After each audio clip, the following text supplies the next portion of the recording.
might want to bring it up a little bit, but I can hear you. Okay, how am I? What's my volume there? That seems to be pretty good there. Just bring it down a little bit. Yeah, that should be about fine. Okay. And I know she'll be asking the questions over here, but if you can basically be looking over here. And just pretend I'm yes, there. pretend you're sitting over there, yeah. Okay, well, let her go. We're going to meet Roger Cormier, who is a local celebrity in the Durham region.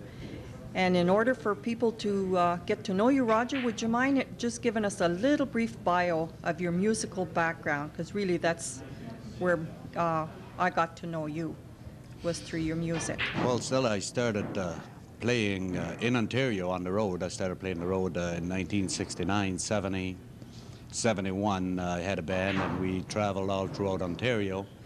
I recorded back in 69, however, it was the big LPs back then. Then I got off of the road and I raised my family and got involved in business field in the taxi industry, then further in the hotel.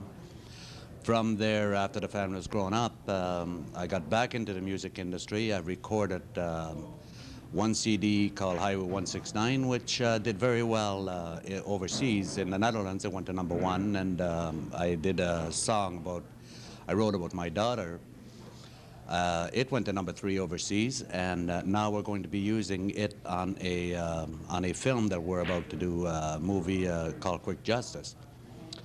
So that's, in the meantime, I did a music video which played on CMT called Santa's Magic Sleigh. Yes. It was very, very popular. And during the time that I was raising my family, when I got out of the music industry, I started working in the film industry. So I started doing some background and a little bit of acting on there. From there, that led me down to where I am now in Newcastle, which we own JP Sports Bar, which we do entertainment here.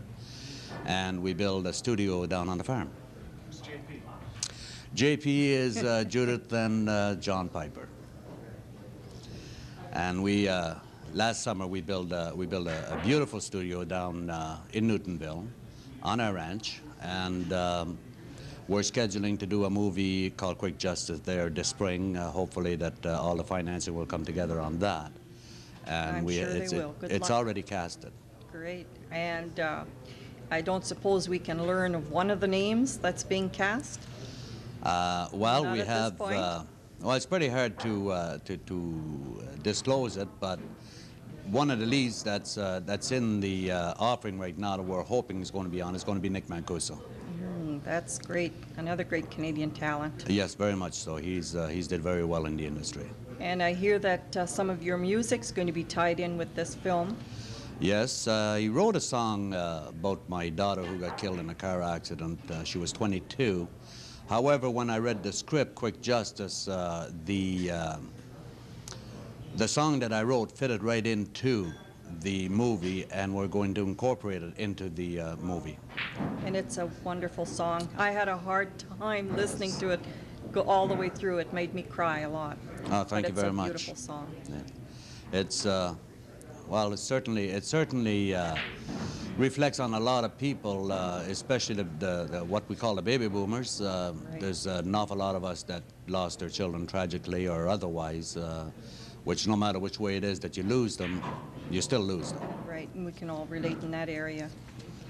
And so at this present time, you're also involved with an association that's being formed? Yes, we're forming Durham Association Film. Actually, it's Durham Film and Entertainment Association.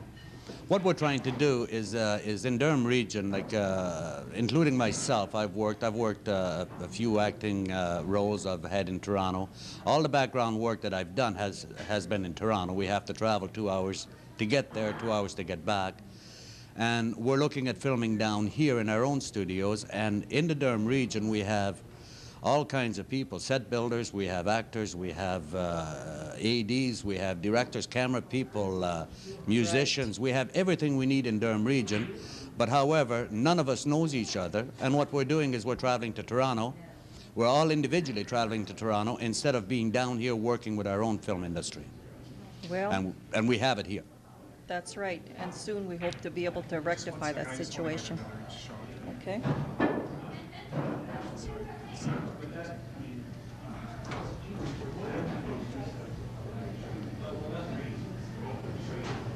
smile once in a while. I'll try. Okay, where do you want him to go now? Just continue. You can go through the whole spiel again. I just want two different shots. Okay. Yeah, I guess your style of music. I haven't heard any of your music, Roger. So. The style of music? Yeah, the style. Sure. Are you a country player? Or? Yes, I was always a tradition music. I'm a great fan of Willie Nelson, Merle Haggard, Charlie Pride, this type of music. That's the type of music that I love. So when you classify yourself as like a folk singer, is that? No, Oh, I traditional country, definitely country western musician, definitely. Strictly a vocalist, or you play? I play rhythm. I don't play lead. I wish I did, but I don't play lead. I play rhythm and I lead singer.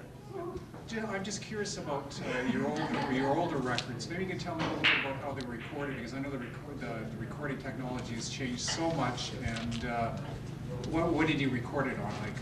It was vinyl. It was an LP, actually an LP in vinyl. Well, they still had tape. It was still a tape basis they used in recording, and then it would be mass-produced in an album. But what was it, like a 4-track studio, an 8-track studio? Oh, it was only, I believe it was only 8-track at the time. But we're going back quite a ways. That was my first, it was an LP, just vinyl, very small studio. However, when I did my first CD, which I did in Campbellford, Ontario, and that one there was a 24-track. However, Santa's Magic Sleigh, I recorded that one in Nashville. The whole album of my Christmas album has all been recorded in Nashville. My video has been recorded in Nashville, and it also played CMT. Now, one thing I heard about CMT for the majority of the videos that are playing on CMT have been down and shot on film. Was yours shot on film as opposed to video, or? No, mine was shot on video. No, actually, mine was shot on film. Okay. You're right. Okay. It was shot on film. I know they go for a certain quality. Yes, it was certainly shot on film. Yes. Yeah. That's a hell of an expense. It's very expensive. I did mine in Nashville, which is US dollars. So when you turn it over to Canadian, I was fortunate. I had a few friends in Nashville because I was working in Nashville. I was doing some entertainment in Nashville at the time. And of course, a lot of the musicians I knew, and Barbara Mandrell's engineer, which was a friend of mine, he's the one that engineered my record. So. Now, my cost was. Is there a different vibe by going down to Nashville? Was there a reason to do that? Just because, say, okay, I was done in Nashville. Could you have done a similar product here, or? Yes, I could have done a similar product here, except for the fact that at the time when, and this was back in 94, 95, and at the time I didn't know where to go in Toronto or in Oshawa for that matter, because there was just. Being that I wasn't involved in the video industry, I was a singer working in the bars and so on and so forth. I really didn't know where to go into film, and I'm sure that today, even today, we're having the same problem with the entertainers that wants to do a video. They have no idea where to go. But with this here, especially with websites such as Stella's website, that's becoming very well known in the Durham region. And along with the film and the Entertainment Association, surely that everybody's going to have a better chance to find out where they can go at a much better price than what I had to pay when I had to go to the States. Well, one thing I think is very interesting, because I talk to a lot of singers, but usually they're like young guys, and it's refreshing to see somebody.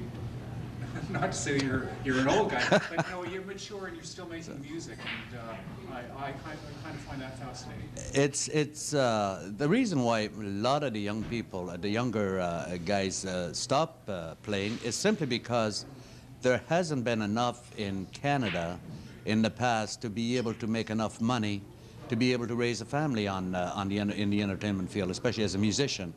You just couldn't afford, and that's the reason why I had to get out of it, because I had to raise my family. I had to get a regular job. So, with your records, are they able to pay themselves? It looks like you've got a successful bar. Is that how you finance a lot of your projects, or?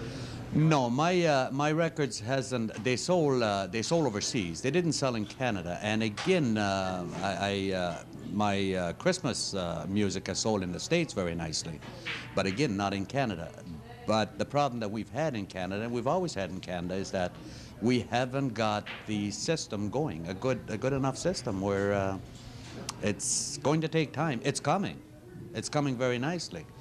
But the younger people today, they still need the help. They need they can't afford to go put out 10, 15, 20, 30,000 for a video. They need to have the film industry, they need to have the studios, they need to have the camera people, the people that's going to get behind them and say, okay, we're going to do it. And all they have to pay is the film or whatever that particular portion is. I'm just curious if your perspective as a songwriter has changed as you got older. Oh, certainly. By all means. What were you writing? Okay, were you just writing about girls and cars 20 years ago? And more, yes, more on the, I guess what you call a 20-year-old material, same as today's 20-year-old material. It's all changed. But however, I was brought up in the country. I was brought up in a little town in New Brunswick, outside of Bathurst, New Brunswick.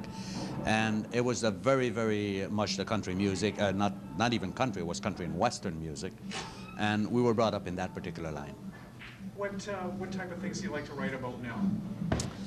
I've always wrote basically about life, and such as the film that I'm about to do. I didn't write the film. I didn't write the script. The script was written by a guy by the name of Bozidar Benedict out of Mississauga. He's got 38 best-selling books overseas, and he's never got them off of the market in Canada.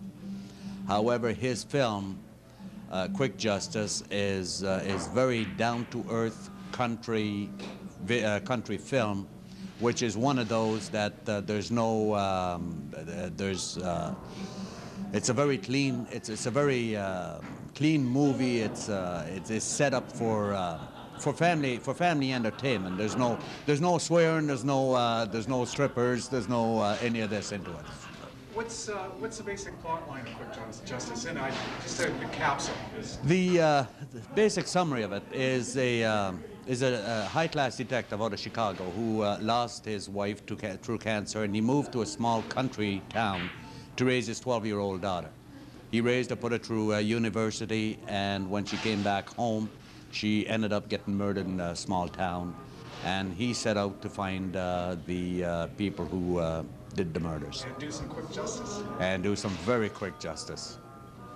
Well, I guess you could maybe thank Roger for his great insight. Thank you, Roger, for your brief interview. We enjoyed getting to know you a little more.